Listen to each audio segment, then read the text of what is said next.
हिंद। देखिए, दिल्ली में जो इजरायली दूतावास है वहाँ पे जो किसी गुमनाम व्यक्ति ने जो ब्लास्ट किया, अभी तक के जांच में किसी का खुलासा नहीं हुआ है। हालांकि ये ब्लास्ट जो था बहुत माइनर था, इससे किसी की जान माल की हानि नहीं हुई है, लेकिन ब्लास्ट के झटके से जो आसपास की गाड़ियां थे उसके शीशे जरूर टूट गए। लेकिन ये ब्लास्ट बड़ा नहीं था, लेकिन इसका जो प्रभाव पड़ा है पूरे वर्ल्ड की मीडिया इसे कवर कर रही है, खास करके इजराइल से हमारा बहुत अच्छा संबंध है। वहाँ पर उस एरिया की पूरी तरह से पुलिस जाँच कर रही है। हालांकि इजराइल के दूतावास के सभी लोग सुरक्षित है। खास बात यह है कि इस ब्लास्ट से पहले इजराइल में जो हम लोग का जो शिखर सम्मेलन हो रहा था, जो हम लोग अपने मीटिंग की एनिवर्सरी मना रहे थे, उससे पहले ही इजराइल की जो खुफिया एजेंसी है मोसाद, उसने कहा था कि इस तरह के ब्लास्ट हो सकते हैं, और हो भी गया। तो ये बताता है कि मोसाद काफ़ी ज़्यादा एक्टिव है। हालांकि अभी उसकी जांच हो रही है कि इसके पीछे कौन है, और लेकिन एक गुमनाम नाम सामने आ रहा है जिसको पहली बार देखा जा रहा है। उसका नाम है जैसे हिंद। अब ये जैसे हिंद ने दावा किया है क्योंकि जहां ब्लास्ट हुआ है ना, वहीं पर एक लेटर मिला है जिसमें जैसे हिंद का था। यहाँ देखेंगे इजरायली दूतावास की गाड़ी है, क्योंकि इसका नंबर प्लेट ब्लू कलर का है। देखिए, नंबर प्लेट ब्लू कलर का हमेशा विदेशी राजनयिकों या दूतावास को दिया जाता है। इंडिया में 4-5 टाइप के नंबर प्लेट होते हैं। जैसे अगर व्हाइट कलर पे काला पट्टी लिखा है मतलब पर्सनल गाड़ी है, जैसे यहाँ आप देख सकते हैं ये गाड़ी जो है यहाँ पर, ये देखिए ये पर्सनल गाड़ी है। लेकिन अगर वहीं देखेंगे ये ब्लू कलर वाली, तो ये तो पर्सनल हो गया, ब्लू वाली तो दूतावास की गाड़ियाँ होती है, जैसे ये दूतावास की है।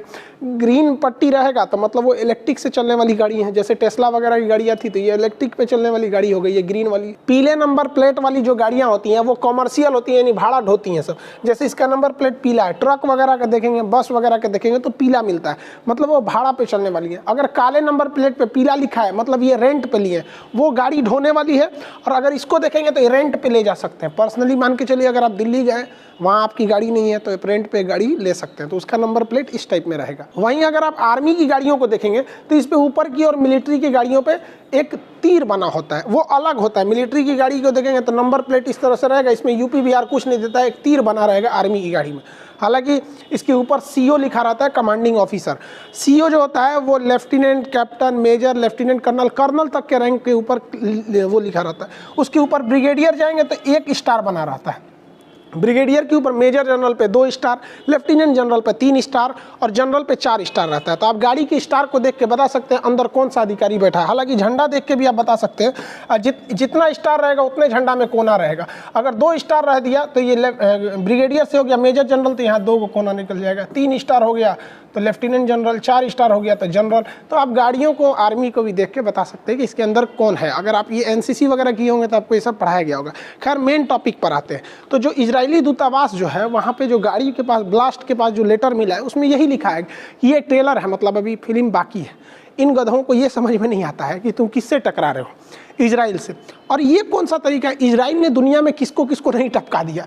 यहाँ आप देखें कासिम सुलेमानी को, चाहे वो फ़कीरजादे को है, ये डायरेक्टली नाम आता है कि इजराइल ने किया। कभी इजराइल ने नहीं बोला कि हाँ ये टेलर है, फिल्म बाकी है। लेकिन इनको ये को चिटपुटिया भड़का के गए ना, तो हल्ला कर दिया, हमरा फटका है, फिल्म बाकी है, ससुर तुनाई फिल्म बाकी। अरे हम लोग को ईरान से क्या मतलब, हम लोग को ईरान में भैया चाबहार बंदरगाह है, वहाँ हम लोग को पेट्रोल मिल जाता है, इसलिए हम चाहते हैं कि भैया ईरान भी शांति से रहे यहाँ पर।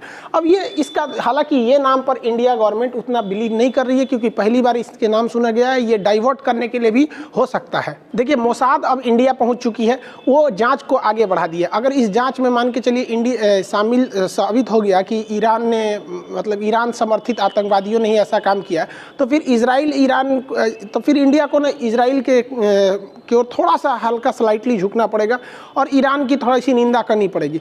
अब भारत के लिए दुविधा ये है कि हमें ईरान की सख्त ज़रूरत है अभी के वक्त में, प्रेजेंट सिनेरियो में, क्योंकि चाइना जो है CPEC को बढ़ाते जा रहा है, हमें उसको काउंटर करना है। तो हमें ईरान का चाबहार बंदरगाह चाहिए, ठीक है। और ये बंदरगाह हमें रूट देता है अफगानिस्तान तक पहुंचने का, साथ ही सेंट्रल एशिया, यूरोप तक हम इसके रास्ते पहुंच सकते हैं।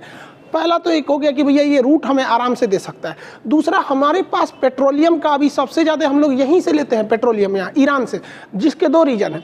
ईरान को जब हम पेट्रोलियम देते हैं तो हमें डॉलर में पेमेंट नहीं करना रहता है, हम उसे रुपया में पेमेंट कर देते हैं। और इसके बावजूद ईरान 60 दिन बाद पैसा लेता है, मतलब 60 दिन का क्रेडिट लेता है, तुरंत नहीं लेता है, 60 दिन बाद भी दे सकते हैं। हालांकि ईरान से पेट्रोल लेने में सबसे ज़्यादा फायदा होता है कि ईरान कहता है कि हम पैसा नहीं लेंगे, हम इंडिया से सामान खरीद लेंगे। तो हमारे लिए ईरान का बचा रहना बहुत ज़्यादा ज़रूरी है। आप ऐसे समझिए कि इंटरनेशनल रिलेशन में कोई हमारा अपना या दुश्मन पराया नहीं होता। हमारे देश को फायदा हो रहा है, भैया तुम हमारे अपने हो। एक वक्त था जब अमेरिका जो है वो भारत पे बम मारने आया था, परमाणु बम 1971 में 7वां भेड़ा लेके, और वही मोदी जी को ले आके हाउडी मोदी में बर्गर खिला रहा था। तो कब सिनेरियो चेंज होते हैं कोई ठीक नहीं रहता। लेकिन भारत को इजराइल की भी ज़्यादा ज़रूरत है क्योंकि इजराइल ये मिडिल ईस्ट में सबसे ज़्यादा पावरफुल है। इजराइल से हमें लेटेस्ट हथियार मिल जाते हैं।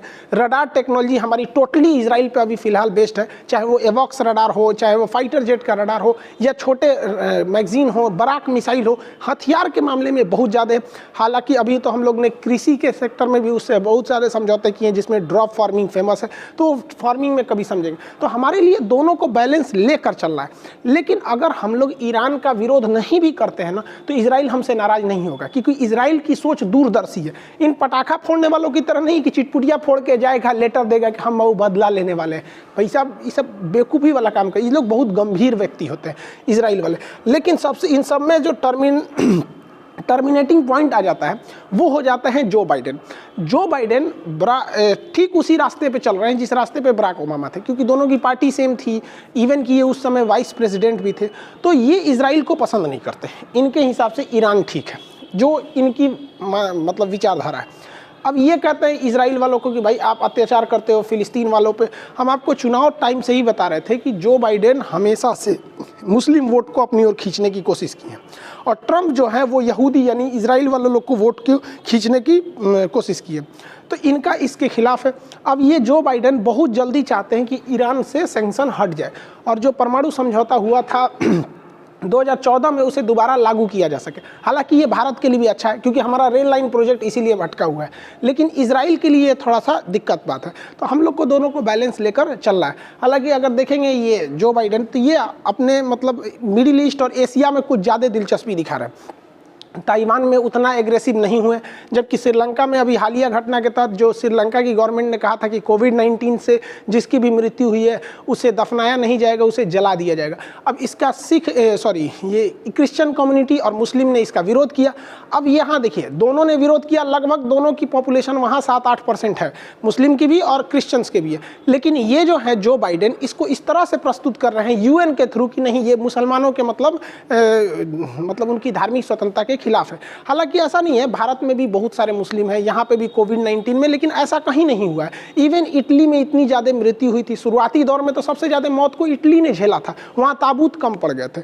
तो ब्राज़ील वगैरह जैसे बहुत सारी घटना हुई थी। तो कहने का सेंस ये है कि ये जो बाइडेन है अभी ये कई सारे ऐसे डिसीजन लेंगे जो पूरी तरह से सिनेरियो को चेंज कर देने वाले हैं। हालांकि इसका इम्पैक्ट भारत पे ही पड़ेगा। ऐसा नहीं है कि ये भारत के मतलब बहुत ज़्यादा फेवर में है, हालांकि ये भारत से एंटी भी नहीं है, लेकिन ये रूस के बहुत ज़्यादा खिलाफ है। रूस को ये मतलब इनको देखने को मिलेगा कि भारत रूस से जो S-400 मिसाइल सिस्टम खरीद रहा है वो अगले साल मिल जाएगी।